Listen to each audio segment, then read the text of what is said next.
नमस्ते दोस्तों, आप सबों का स्वागत है आज के इस वीडियो में।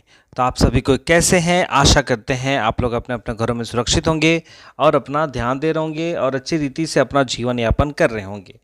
तो जैसा कि आप सबों को पता है कि हमारे देश भारत के बिहार में आर्यभट्ट के द्वारा एक जो गणितज्ञ जो थे आर्यभट्ट, उनके द्वारा शून्य की खोज की गई और पूरी दुनिया को शून्य का महत्व बताया गया। पर आपको क्या पता है कि जो शून्य का जो पहला सबूत हम लोगों को देखने को मिलता है वो कहाँ मिलता है? हमने तो सुना है कि आर्यभट्ट ने शून्य की खोज की, पर हमें सबूत के रूप में कहाँ दिखाई पड़ा है? तो इन सारी बातों को आज के इस वीडियो के माध्यम से हम लोग समझने का प्रयास करेंगे। और आप सबों के सामने, हम सबों के सामने ये भी प्रश्न उत्पन्न होता है कि आर्यभट्ट ने ही सबसे पहले शून्य की खोज की थी या कोई और था जो शून्य की खोज की? तो चलिए इस वीडियो के माध्यम से हम लोग जानने का प्रयास करेंगे। तो सभी को आप लोग यहाँ पे स्क्रीन में देख रहे हैं, शून्य का पहला सबूत हम सबों को प्राप्त हुआ है और वो कहाँ है उनके बारे में जानेंगे। और ये जो शून्य का जो पहला सबूत है, ना सिर्फ हमारे देश भारत ने बल्कि पूरी दुनिया ने इस सबूत को माना है। तो चलिए शुरू करते हैं आज के इस वीडियो को। तो ये जो बात है जो हमें सबूत के रूप में जो मिला है वो मध्य प्रदेश के ग्वालियर में हमें देखने को मिला है। ठीक है, और जैसा कि आप सभी को पता है कि ये जो ग्वालियर जो शहर है वो संगीत सम्राट तानसेन की नगरी माना जाता है। ग्वालियर को तानसेन की नगरी कहा जाता है। वैसे तो इस जगह को कला, संस्कृति एवं संगीत के लिए भी पहचाना जाता है, लेकिन पूरी दुनिया में यह ऐसी जगह है जिसकी इतिहास में एक बहुत बड़ी भूमिका प्रदान करता है। क्यों करता है भाई? इसलिए करता है क्योंकि इसी ग्वालियर शहर में पूरे विश्व के पहले शून्य का लिखित प्रमाण हमें देखने को मिलता है। और ये लिखित प्रमाण हमें कहाँ मिलता है? वो हमें मिलता है ग्वालियर के ही एक अभिलेख के द्वारा हमें प्राप्त होता है। और यह अभिलेख जो हमें प्राप्त हुआ है वो ग्वालियर के खूबसूरत और ऐतिहासिक दुर्ग में प्राप्त हुआ है। और ये जो आपका जो अभिलेख जो हमें प्रदान हुआ है वो भगवान विष्णु के प्राचीन चतुर्भुज मंदिर में प्रदान हुआ है, जो ग्वालियर में है।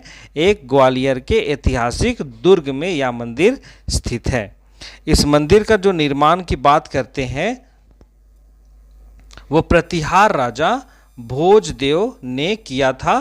सन आपका 876 ईस्वी में उनके द्वारा इसकी स्थापना कराई गई थी, इस मंदिर की, विष्णु मंदिर की। ठीक है, चलिए आगे हम लोग देखते हैं। जैसा कि आप लोग यहाँ पे फोटो में भी देख रहे हैं, ये एक अभिलेख है जहाँ पे आपका शून्य का प्रयोग किया गया है यहाँ पे। ठीक है, आप लोग ध्यान से देखिएगा।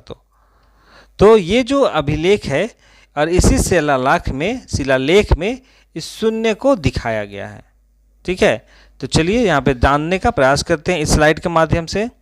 तो बेहद खूबसूरत नक्काशी और मूर्ति शिल्प के नमूनों से सजा यह मंदिर अपने आप में कला का एक बेहतरीन उदाहरण है।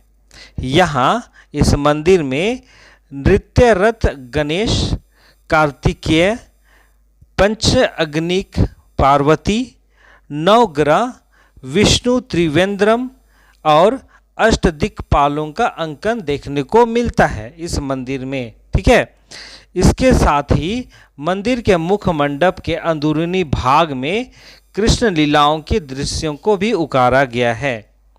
मंदिरों के अंदर भगवान श्री हरि विष्णु की श्वेतांबर प्रतिमा यहाँ पे देखने को मिलती है। और इसी के ठीक पास में एक शिलालेख लगा हुआ है जिसमें प्राचीन देवनागरी लिपि संस्कृत में जानकारी लिखी है। और इसकी जानकारी में शून्य का वर्णन हमें देखने को मिलता है, जैसा आप लोग यहाँ बगल में फोटो देख रहे हैं। और ये संस्कृत लिपि में लिखा हुआ है। और इस मंदिर का क्या महत्व है इस स्लाइड के माध्यम से भी आपने जाना। ठीक है, तो हमें ये पता चल गया है कि जो हमें शून्य का जो सबूत हमें प्राप्त हुआ है वो ग्वालियर के ही एक ऐतिहासिक दुर्ग में स्थित श्री विष्णु के मंदिर में यहाँ पे एक शिलालेख लगा हुआ है। और वहीं पे इस शून्य का उल्लेख देखने को मिलता है, जो हमारे लिए एक बहुत बड़ी सबूत का बात है कि हमारे देश भारत में ही इस शून्य का खोज आर्यभट्ट के द्वारा किया गया। ठीक है, चलिए यहाँ पे एक बहुत बड़ी बात देखने को मिल रहा है कि जो अभिलेख हम लोगों को मिला है तो उसी अभिलेख में 2 जगहों पर शून्य लिखा हुआ है। ठीक है, तो पूर्व पुरातत्व अधिकारी व इतिहासविद लाल बहादुर सिंह सोमवंशी, ठीक है, ये एक पुरातत्वविद हैं और एक इतिहासकार भी हैं, लाल बहादुर सिंह सोमवंशी। उनके द्वारा कहा जाता है कि इस शिलालेख में यह बताया गया है कि प्रतिदिन इस मंदिर के लिए 50 मालाएं दी जाती थी और इसके एवज में पुजारी को 270 हाथ जमीन दिया जाता था। मतलब इस अभिलेख के माध्यम से हमें जानकारी प्रदान होती है। ठीक है, और इस तरह से उसे शिलालेखों में 2 जगहों पर शून्य के उपयोग के साथ दर्शाया गया है। एक 50 मालाएं में जो शून्य है और दूसरा पुजारी को 270 हाथ जमीन दी जाती है। तो 270 में जो शून्य है उनके द्वारा यहाँ पे 2 जगहों पर शून्य का प्रयोग किया गया है। ठीक है, चलिए, और जो ये मंदिर हम लोगों को देखने को मिला है विष्णु मंदिर, इस मंदिर को लोग जीरो मंदिर के नाम से भी जानते हैं।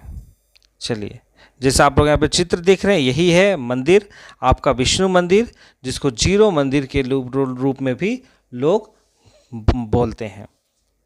चलिए, आज स्लाइड में हम लोग जानेंगे कि दुनिया ने दी प्रथम शून्य अभिलेख की मान्यता। तो जो हमें यहाँ पे अभिलेख मिला है, जो सबूत मिला है, इस अभिलेख को दुनिया की प्रथम शून्य अभिलेख की मान्यता दिया गया है। जो इतिहासकार हैं सोमवंशी, उनके द्वारा ये भी कहा गया है कि भारत के जो महान गणितज्ञ जिनका नाम आर्यभट्ट है, उन्होंने विश्व को पहली बार शून्य से अवगत कराया था। ठीक है, इसके बाद 11वीं शताब्दी में यूरोप में काल गणना हुई, लेकिन भारत ने जो शून्य दिया, शून्य के साथ गणना हुआ। ठीक है, जो यूरोप में जो गणना होता है 11वीं शताब्दी में किया गया था, तो इसी शून्य के द्वारा गणना किया गया जो भारत ने दिया था।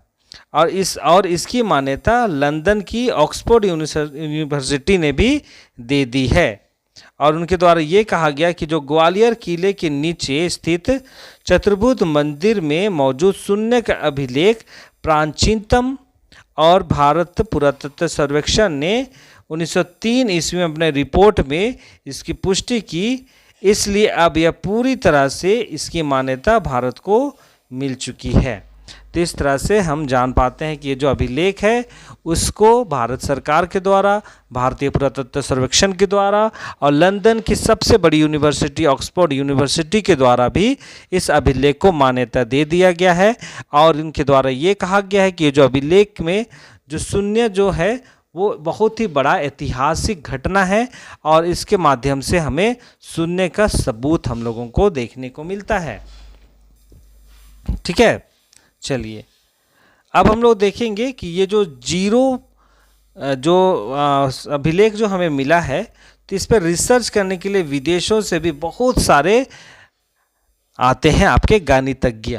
ठीक है, गणितज्ञ जो गणित से रिसर्च कर रहे हैं, ठीक है, उनके द्वारा वे लोग बहुत को यहाँ पे आते हैं और जानने का प्रयास करते हैं कि इसको जीरो पॉइंट क्यों कहा जाता है और जीरो मंदिर क्यों कहा जाता है, इन सारी बातों को।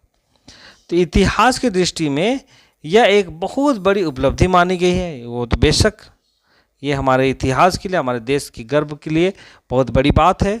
और इस चतुर्भुज मंदिर में मौजूद शिलालेख पर शून्य का मिलना कई गणितज्ञों के लिए रिसर्च का विषय बना हुआ है। इसलिए समय समय पर गणित के कई विद्वान यहाँ रिसर्च करने के लिए आते हैं। बहरहाल इस मंदिर की महत्व को भारतीय पुरातत्व सर्वेक्षण भी भली भांति जान चुका है। इसलिए यह मंदिर अब सिर्फ खास मौक़ों पर ही खोला जाता है। ठीक है, तो यहाँ पे इससे पता चलता है कि ये जो मंदिर हमें देखने को मिला है वो कभी कभी खोला जाता है, वो हमेशा खुला हुआ नहीं रहता है। तो चलिए, आज के इस वीडियो के माध्यम से हमने जाना कि भारत ने शून्य की खोज की है और उसका जीता जागता उदाहरण, जीता जागता जो सबूत हमें मिला है वो ग्वालियर के चतुर्भुज मंदिर, जो विष्णु मंदिर है, जिनको जीरो मंदिर भी कहा जाता है, वहीं पे स्थित शिलालेख के माध्यम से हमें सबूत के रूप में पता चला है। तो जो हमारे लिए गर्व करने वाली बात है।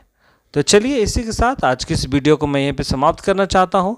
मिलते हैं एक नए वीडियो के साथ, तब तक अपना ध्यान दीजिए, सुरक्षित रहिए और खुश रहिए। और जो लोग चैनल में नए हैं वे लोग चैनल को सब्सक्राइब कीजिए, बेल आइकन को प्रेस कीजिए, ताकि वीडियो का हर एक नोटिफिकेशन आप तक पहुँच पाए। तो चलिए, इसी के साथ मैं आज के इस वीडियो को यहीं पर विराम देता हूँ। मिलते हैं एक नए वीडियो के साथ, तब तक अपना ध्यान दीजिए और खुश रहिए। बहुत बहुत धन्यवाद।